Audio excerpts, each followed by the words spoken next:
Hey everybody, welcome to Board Online, Board Offline. Today we have another video from another channel. These are the Legends of Nerdvana. Three people who are working their way through a 3,000 game collection, and then, if I know gamers, adding more to that collection before they finish working their way through it.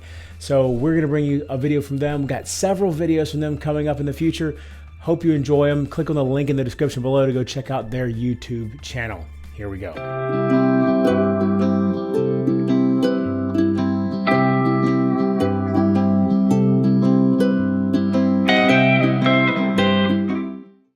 Hello! Today we are here to review Axis and Allies D-Day. D-Day. Bum, bum, bum.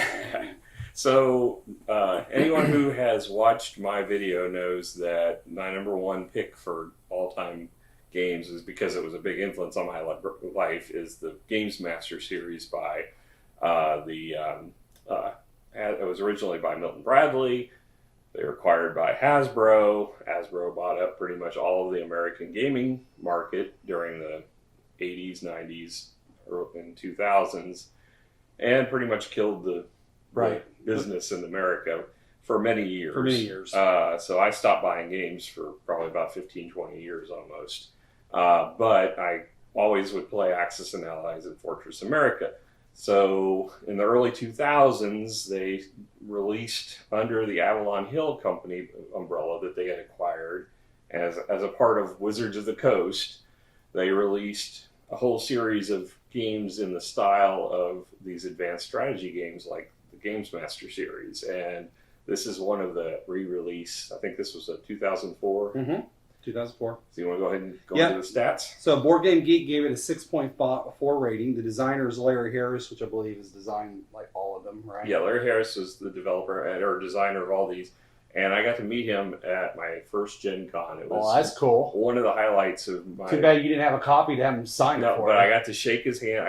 He was talking the game we were playing. He was actually at the table with us, but he didn't play. But that is cool. I got to shake his hand and tell him how influential he was in my gaming career. That's pretty awesome. So that was really cool. Co-designed by Mike Selinker. Art, there's quite a few artists involved in here. Tommy Lee Edwards, Todd Gamble, Craig Gibson, and Ryan Sandsaber, and Peter Whitley. Now, on MSRP, there's still an MSRP of $44.99. I think it's out of print, though. Yeah. But you can find it on Amazon for $35, and I saw a copy on the Geek Market for $10. Yeah.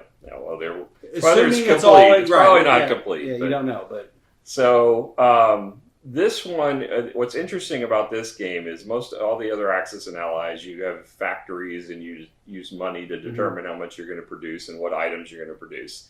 This one is tactical, so they've taken all of that out. This is probably the most accessible of the Axis and Allies games because it tells you how to play it front to back. So it's a different style completely than any of the other games. It's only a two-player game, really, but it says 2 to 3 because you could split up the Allies and have one play Britain and one play United States, but it's really designed for 2 players. As far as the quality of components, Axis and Allies has always done really nice little miniature fit soldiers and such. What they upped the game when they did the Avalon Hill series is they actually styled all the different tanks to look like the style that would be for the given countries. And I thought that was really cool. So the Germans have better tanks than the Americans and the British, and they're the style, the figures are the style of those tanks. They custom made all the planes to look like the different planes from the different countries. Everything is customized to the country, and they did that for pretty much all the games from this 2000 era Axis and Allies release, which I thought was really cool. The card stock is not very good. It's not even rounded off corners. It's just really solid square. But you don't shuffle these even. You just put them in. They're sequenced and these are not really used for playing like a normal card. This really drives the turn order. Right, but I could see, though, if you were to play this a lot, you would still go through those cards and damage them quite a bit because you do run through them every round. Yeah. So even though you don't shuffle them, you do handle them a lot. Yeah, I mean, you could sleeve them. I haven't, and it's not really... these haven't really shown anywhere. I mean, right, but this is the first time I've played it. First time you've played it, but I've played this many, many times. The box is probably going to get banged up more than anything because you're rolling those dice in it. Right. And I'm not going to sleeve a box. You're not on to? No, I'm just not into that. You could laminate it, but all right. One of the things, this game is a kind of a beast to set up, but it's probably the least beast-like Oh yeah, of all the right. Axis and Allies. Axis and Allies 1942 was. Oh yeah, was it crazy. takes a long time because you've got spaces on the board, and they actually have the pictures of what goes on those spaces, and all of your reinforcements are laid out and placed in specific orders, which we'll get to a little bit later. But the nice thing about it is it puts itself away because as your figures die, you don't get them back. Back in the box. They just go back in a big death pool over here. So you don't get them back. So you just put them away as you kill them. So the game's really easy to put away because there's not very many figures left on the board unless you concede like I did. But yeah, I mean it's much easier to deal with than a lot of the other Axis and Allies games. The board is really nice. It's a 3-fold board, or actually this one's a 6-fold board. Yeah, 6-fold. But it's the same size as all the other big board games. Even the old Axis and Allies used to be a 3-fold. They've turned it into a 6-fold, but it still fits but I think into it's the same. still a bigger map. Yeah, it's a smaller box though. It doesn't. This is a lot smaller than the old Axis and Allies from the Milton Bradley era. So yeah, I mean everything about this it's styled, much better than the original Axis and Allies as far as for storage. Well, the others had the little styrofoam things for individual storage for the units, which I guess were okay, but they didn't have any tops to them. As far as quality, I mean, given the boards are really thin, I should point that out. They're not great, but they're functional. I'm going to give this a 7 just because I think they did a nice job on all the figures, and the board is really nice. I think it's a 7. If you ever see my reviews, I think that I always try my best to consider it for when the game was made. So this was made in 2004. And I think in 2004, this is probably some pretty high quality stuff. I mean, I think the fact that they got individual cards that were, I mean, they're not quite laminated, but they got a good finish on them. So it's they're not waterproof, but they're still, I think for back then, it's pretty darn nice quality. The board is pretty nice, especially for a 2004 game, in my opinion. The minis are great for 2004 because you didn't probably see that many games other than the Axis and Allied games or maybe the other Game Master games that had a substantial amount of minis in them. So I think I'm going to go a little bit higher and go 7.5. Okay. As far as theme, obviously this is World War II. This is specifically the invasion, storming of Normandy, and the D-Day. And it really does give you a good feel for how the slaughtering that occurred on the beaches. I mean, all of the player boards, as far as getting your reinforcements, have the names of the actual ships that were loading from those, and the name of the squadrons. The divisions. I mean, they did it's really neat. A lot of history went into this game. I really appreciate that. And and all the beaches are named: Omaha Beach, Utah Beach, all the ones that are familiar with any World War II buffs. And they go into more detail too as well. So like on Sword Beach, it says the invasion of the British 3rd Infantry Division occurred here. It's got the name of the houses. What were they called again?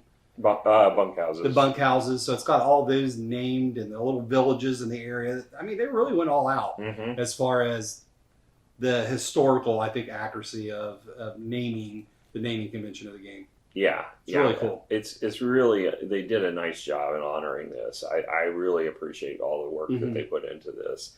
I mean, other than that, it's just dice rolling and slaughtering units. Yeah, but it does give you. But that's what D-Day was. Yes, so. It gives you the feel of. I mean, all the Axis and Allies do, but this one in particular, I think, has a lot more of the history on the board. On the board, yeah, absolutely. So thematically, I'm going to give this one an 8.5. I think I could agree with that because it's clearly a lot of work, both in the design for the graphic design of the board. I don't know about the rule book yet. I don't know what kind of details that went in that for like flavor of the history. But just seeing all the board information and your player board information, it's a lot of work. So it deserves it. It deserves an 8.5. All right. Well, let's talk about the rule book. Okay. So this again is probably the easiest game to pick up of Axis and Allies. It's got, I mean, it's being someone who's played Axis and Allies my entire life. It was no problem at all. But I think even someone who's not done that, given the fact that if you had somebody who has played a game like this before, to teach them, they're going to pick it up no problem because it walks you through the turns on the cards. So, you know, all you need to know in here, they got the game setup, which is really just telling you the turn order and the factions. And it doesn't really not go into a lot of detail. The units and what their movement and their attack abilities are. You know, as far as where you set up all the starting pieces is on here. Sequence of play, which is just taking the actions, which you really don't even need to read because you can just follow the cards. It goes into the combat and how you do combat, which is important because, you know, obviously that's key to this game. The block houses. So I said bunk houses, block houses. Yeah, block houses. Okay. One thing that was unique that they added to this game, and I think a few of the other ones, they added 2 expansions with the game that you can add, which I thought was really cool. They added some expansions to it, but you can add, in addition to the order cards, they have, for the advanced rules, they have fortune cards and tactics cards, which can be mixed into the deck. Okay. They still flow in the same sequence as everything else, but it just gives you additional like one-time events that happen and stuff like that. We didn't play with those, but it needs to change up the game pace. Right. The rulebook is really straightforward. There's not a lot of history in here, like you were kind of mentioning. It's really focused on the gameplay. There's a little letter at the front that give you a little bit of flavor, but that's about it. Most of the history is on the board and on the player boards. I'll give this an 8. I mean, it's a good rule book. Yeah. It's really well written. There's not a lot of pictures in it, though. It's mostly. But you really don't need it. Yeah. It honestly, it probably deserves more from the standpoint that the cards really step you through the game, which was a unique experience for Axis and Allies. Well, that's my assessment of the rules. So let's go into gameplay. So the gameplay in this, if you played any Axis and Allies game, you're familiar with it. You move into spaces. You have a certain number of units you can place in spaces in this game, which is 8 for each side. It can be land units. And you roll dice. You have a certain target number you have to roll under in Axis and Allies. Equal to or under. Equal to or under. And for each unit, it varies. You know, men are 1s, tanks are 3s. When you're attacking, defending-wise, the Germans get the edge on the defense on the tanks. It's a little bit of a better tank. Yeah. So there's, basically this is all land combat. There's planes in it, but the planes are really just there to restrict movement. And punish you if you do move. Yes. They're just, they basically serve the function of anti-aircraft guns in Axis and Allies. So just like in World War II, by the time that D-Day happened, the German Air Force was pretty much depleted. So it's basically the Americans and the British have the Air Force, and that's not really big in this. It's just a few planes.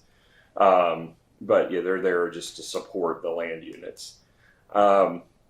But the gameplay in this is all driven, as we mentioned several times, by these order cards, which are sequenced. So each time you're going to flip a card, and it tells you exactly what you do. And the battle board here reminds you of those as well. Yeah, so everything is sequenced. You just do the actions as the cards tell you and flip the next card. It's super easy to follow. So if you have ever had an interest in any of these type of war games but thought they were too intimidating, this is the one to get. Because there's like, I wouldn't say 0, but maybe out of 100, maybe a 10 in strategy. Yeah. It's all tactics. Yeah. So, I mean, this one is definitely a good starter for any of the Axis and Allies games, I would say. Even as an advanced player, I like it because it's very focused. You don't have a whole lot of clutter. It's 10 rounds and it's over. One way or the other. It's actually technically 9 rounds because you have to, as the Americans and British, you have to claim 3 major cities and hold them for a round. So if you haven't claimed those 3 cities by round 9, you can't possibly win in round 10. So basically it's a 9-round game with one bonus round. Right.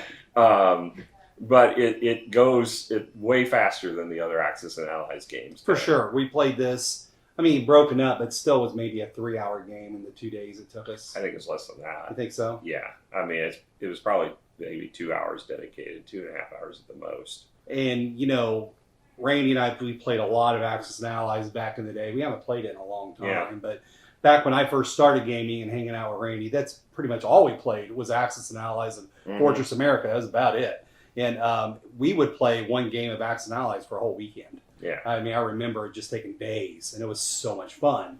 But because nobody would concede. Yeah. But this, you know, you're looking at 2 to 3 hours, and then you're done. Yeah. So yeah, I mean, it goes really fast, and you know, it's got a different feel, I think, than the other Axis and Allies. I agree. And simplifies. You don't have to worry about the purchasing. Your reinforcements are all sequenced for you. It's probably the most streamlined way of playing Axis and Allies. Yeah, you roll 2 dice, and you get that number of units, and you get to decide where you're going to allocate them as far as based where off they come of which in. side of your board. For me, I either do it on the left side of the map or the right side of the map. For you, it was the same idea. But You get landing zones. But you have different landing zones, so you have a little bit more variety of how to differentiate where they go. So, and that's where a little bit of your strategy can come in, is for you, how your units are coming in. For me, it's kind of like where I divide them up and move them on the map. That's about all the strategy there is, though. Yeah. So, I mean, this is, if you don't mind the dice chucking games, I mean, I personally don't like Board Game Geek's ratings for these games because I think they really bias it against the luck-based die rolling games. And, you know, if you're sitting down to play one of these, you know it's a dice rolling luck-based game. You're going in knowing what you get. Yeah. So, you know, I don't mind those from time to time. You know, I don't want to play a luck game of dice every time, but you know what the odds are when you're going in. You've got a unit, it can get hit on a 1, you got a 1 in 6 chance of hitting it. So you have to do up the math in your head to figure out, what am I going in, underpowered or overpowered? Right. And, you know, take your chances, and sometimes it works, sometimes it doesn't. So I don't mind that at all in these kind of games. And just also understand, not only is it luck based, but there's really no way to mitigate the luck. Yeah. So it's just true dice chucking at its greatest. Yeah. So as far as this version in particular of Axis and Allies, I'm gonna give this one an 8. I think it's one of the better ones of the Axis and Allies set that came out in that 2000 year. It's probably my favorite of the ones that came out in that era. And it's not up there with Fortress America or the original Axis and Allies by any means, or even the 2000 era remake of Axis and Allies. But it's probably right the next one below it as far as my favorites. I'm going to agree with an 8 because, like you said, I'm going in, I know what kind of game this is. Is this the game, World War II game I prefer to play? It is not. Not even close. I prefer Memoir 44 or one of the other Command and Collar type games because it's luck-based, but there's a way to mitigate the luck in that game. So I think it's a little bit more strategic in that regard. And I just enjoy it more because it's got more flavor involved in those games. But as a dice chucker, it's a ton of fun. And it was just, it hurts when you roll poorly, and it feels great when you roll well. And so you can't beat that. And so it's just a good feeling, or you just like, but it's still a cool feeling. So even if you lose miserably, it's still a lot of fun. So I agree. I think this is a solid 8. Yeah, so if you don't have a lot of these type of games on your shelf, this is a good one to This get. is a good one if you're just wanting to break into it and give it a try. If you can track it down, because it's out of print, as we mentioned. But, if it is truly a full set for $10, jump on it. On a Board Game Market. That's really a good price. But, I mean, it's worth it just for the pieces alone. Yeah. So, because even if you don't use it for this game, you could use it for other World War II games. Yeah. Because the pieces are pretty. Yeah. So that's our assessment of Axis Allies D-Day. I'm glad we got this one to the table finally because I'm just, we haven't played You've one of talked these about it a lot, and I just never got to play it. Yeah, we've not played any of these type of games as far as reviews go. So it was good to get one of these classic dice chucking. We need to get board Fortress games. America out. Oh, I love Fortress America. I can already spoil that one for you. I don't win very often, but it's a fun game. Yeah. So I don't get to play America. So what's that? So I don't get to play America. You can. I don't mind playing the Invaders. Anyway, so as far as subscribe, hit the button. We'd love to have you follow along with us. Make some comments. Which version of Axis and Allies do you like, if any of them at all, or what other World War II games that you like to play? Or war games in general. In general, because we love war games. Yeah, well, as long as they're not like overly complex. I'm not into the big. I do have Squad text-based. Leader, and I would love to play Squad Leader. with Randy, I do but not he like the won't play 3M it. games at all, but something that's lighter than the 3M games. But yeah, I mean, anything, any suggestions, we'd love to hear them. And hit the bell, The notification bell. notifications. Yep. And we'll see you next time. Bye. Bye.